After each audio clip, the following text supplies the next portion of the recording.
زندگی ہے. جب تم دین اسلام پر مضبوطی کے ساتھ عمل کر لے جاؤ، کسی کتے کی مجال نہیں ہے کہ وہ دین اسلام کی طرف منہ کر کے بھونکے.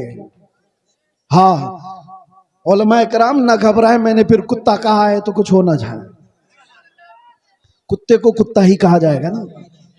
ہاں لیکن یہ بات کب آتی ہے؟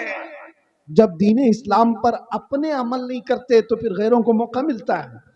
دیوار کیا گری میرے خستہ مکان کی، لوگوں نے آنے جانے کا راستہ بنا لیا. کیا بات. یہ کب ہوتا ہے؟ ہمارے گھر کی مکان کی ہمارے گھر کی دیوار گر جائے تو آس پڑوس والے تو راستہ بنا لیں گے. تم اپنے گھر کی دیوار گرنے کیوں دیے؟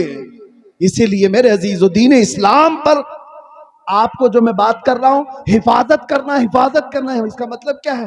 جلسے کر کے، جلوس کر کے، نعرے لگا کر نہیں، پہلے اپنی زندگی میں عمل کر کے. سب سے پہلے اپنے گھر میں جا کر آپ جھانک کر دیکھو ہمارے بچوں کو قرآن کتنا آتا ہے. ان کو تو 3 منٹ کے کتنے گانے یاد ہو گئے. میرے مصطفیٰ کے الفاظ، میرے مصطفیٰ کی حدیثیں کتنی یاد ہیں. لوگ دوسروں کے ڈائلاگ یاد کر لیتے ہیں، اپنے نبی کے فرمان کیوں نہیں یاد ہیں؟ جبکہ یہ دنیا کے گانے جس کے بارے میں محدثین فرماتے ہیں، جو گانے سنتا ہے اس کے دل میں منافقت آتی ہے اور زنا کی طرف لے جاتے ہیں. کیوں نہ یہ گانے آدمی کے اندر نفاق پیدا ہوتا ہے. اور میرے آقا فرماتے ہیں جس کو حضور پاک صلی اللہ علیہ وسلم کی 40 حدیثیں یاد ہو جائے اس پر میرے آقا کی شفاعت ہے. سبحان اللہ، سبحان اللہ. جہاں یہ وعدہ کیا گیا وہاں کیوں نہیں یاد ہے آپ کو؟ ارے چھوٹی چھوٹی باتیں میرے نبی کی بھی یاد کرو. اگر محبت ہے تو آؤ رسول کریم صلی اللہ تعالی علیہ وسلم کی بارگاہ میں. کسی بھی بچے کو اٹھا کر کے پوچھو تو ابھی یہ کہے گا جانی جانی یس پاپا. یہ سب کو پتا. یہ سارے بچوں کو شروع سے لے کر، میں اسکول کے خلاف نہیں ہوں، لیکن جہاں تمہارے بچے اسکول پڑھتے ہیں اپنے نبی کے اخلاق بھی ضرور پڑھیں. اسلام تمہارے گھروں میں ہو، سڑکوں پر نہیں، جلوسوں میں، احتجاج میں، نعروں میں نہیں، گھر میں اسلام ہو. تمہارے چہرے پر اسلام نظر آئے، تمہارے لباس میں اسلام نظر آئے، تمہارے کھانے پینے میں اسلام نظر آئے، تمہارے لین دین میں اسلام نظر آئے. لوگ تم سے تجارت کرنے میں ڈرتے کیوں ہیں؟ مسلمان دھوکے باز نہ ہو جائے، یہ ٹوپی نہ ڈال دے، دھوکہ نہ دے دے. اگر تم دھوکہ کر رہے ہو تو اسلام پر ہو ہی نہیں. میرے آقا نے فرمایا من غشنا فلیس منا، جو دھوکہ دیتا ہے وہ ہم میں سے ہے ہی نہیں. میرے آقا نے فرمایا. اور پھر یہ بھی اللہ کے رسول صلی اللہ علیہ وسلم کی حدیث ہے، جو چھوٹوں پر رحم نہیں کرتا، بڑوں کی عزت نہیں کرتا، وہ ہم میں سے نہیں ہے. یہ ساری چیزیں آپ کے اندر آ جانی چاہیے. اب اخیر میں آپ سے یہ کہتا ہوں، جو حالات بنتے جا رہے ہیں، 2 طریقے کے حالات آئیں گے زندگی میں. ایک، تمہارا دین ختم کرنے کے لیے سختیوں کا استعمال بھی ہو سکتا ہے. سختیاں کیا ہیں؟ مار دھاڑ، جیل، موت، یہ سختیاں.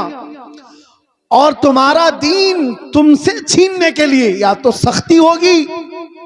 دوسرا امتحان بڑا ڈینجر ہے، یا تو پھر حسن، شباب اور دولت دے کر تمہارا دین لے لیا جائے. وہ دوسرا والا بڑا خطرناک ہے. پہلے والے میں تو لوگ بچ جائیں گے کہ ہم اپنے دین پر قائم ہیں، چاہے ہم کو مار دیا جائے، کاٹ دیا جائے. لیکن دوسرا والا جب آفر آتا ہے، اتنا پکڑ لے، آجا ہماری طرف، اتنا لے لے، آجا ہماری طرف.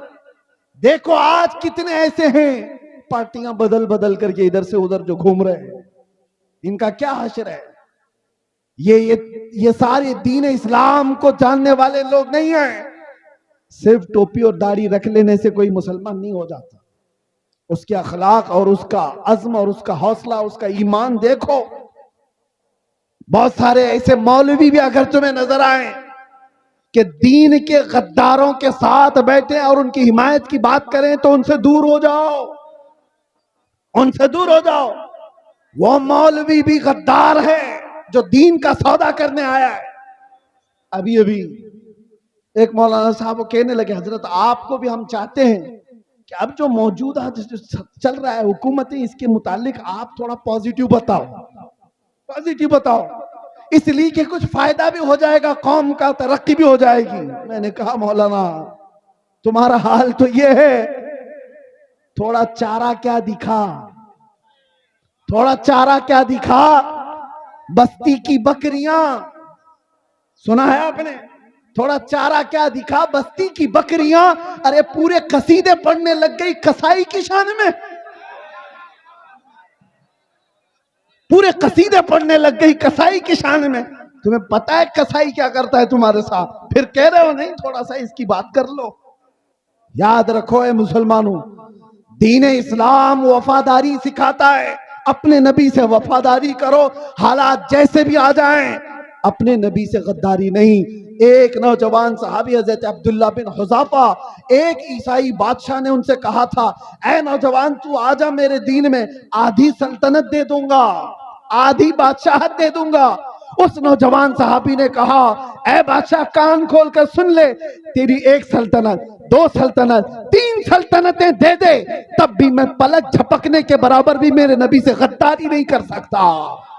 اسی کو ایمان کہتے ہیں۔ وہ ایمان تمہارے اندر آ جائے، چاہے جو کچھ بھی ہو جائے، اپنے نبی سے بے وفائی نہیں کر سکتے، اپنے نبی سے غداری نہیں کر سکتے۔ اٹھو قوت عشق سے ہر پست کو بالا کر دو، دہر میں نام محمد سے اجالا کر دو۔ ہر وقت تمہارا ہے، ہر زمانہ تمہارا ہے، ہر آنے والا پل تمہارا ہے۔ شرط صرف اتنی ہے کہ میرے نبی کے وفادار بن جاؤ، میرے نبی کے غلام بن جاؤ۔ آ جاؤ اس دربار میں ہیں جہاں ابو بکر آئے تھے تو عزت ملی، صدیق اکبر بن گئے تھے۔ عمر آئے تھے عزت اتنی ملی، فاروق اعظم بن گئے۔ عثمان آئے عزت اتنی ملی، ذوالنورین کہلائے۔ علی آئے اتنی عزت ملی کہ پوری دنیا حیدر کرار پکارنے لگی۔ عزتیں اسی قدموں میں ہیں، ساری عظمتیں اسی قدم میں ہیں۔ آج ہم جو عزتوں سے پہچانے جاتے ہیں اس کی ایک ہی وجہ ہے، جب تک بکے نہ تھے تو کوئی پوچھتا نہ تھا۔ یا رسول اللہ تم نے خرید کر ہمیں انمول کر دیا، لبیک یا رسول اللہ، لبیک یا رسول اللہ، لبیک یا رسول اللہ۔ وآخر دعوانا الحمدللہ رب العالمین۔ السلام علیکم۔